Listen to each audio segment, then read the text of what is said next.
The Great Benin Kingdom, renowned across the forests and coasts of West Africa, Benin was a center of military power, artistry, and civilization, ruled by great kings known as Oba.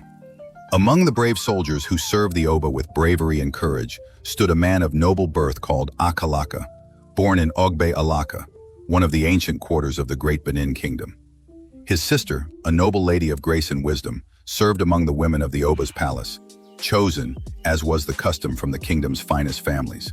Akalaka was not just any warrior, he was a trusted general, and among the armies of the royal palace of Great Benin Kingdom.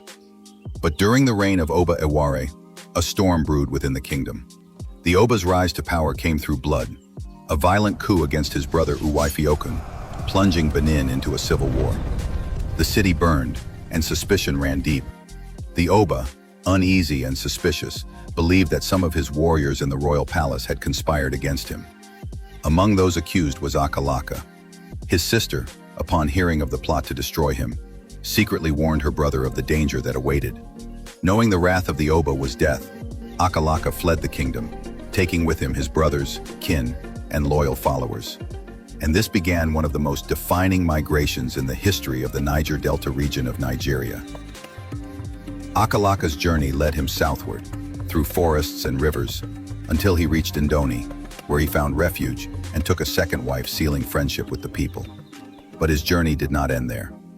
From Indoni, he and his family followed the great river Niger, and later, the Arashi River, finally settling at Arema.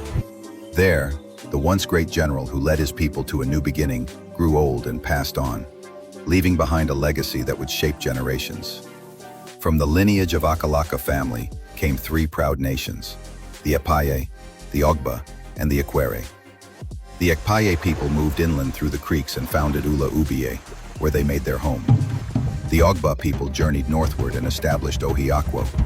And the Ikwerre people, traditionally known as Iwu Ruona, crossed the Sombrero River and settled at Elele, where they made their first home. The existence of Elele community in both Ikwerre land and in Benin Kingdom, Edo, is a strong cultural echo, reflecting the Ikwerre migration from the ancient Benin Kingdom.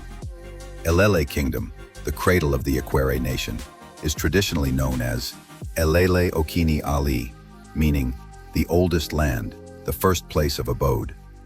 It was here the early Ikwerre ancestors settled, before spreading outward, establishing towns, villages, and kingdoms across Ikwerre land.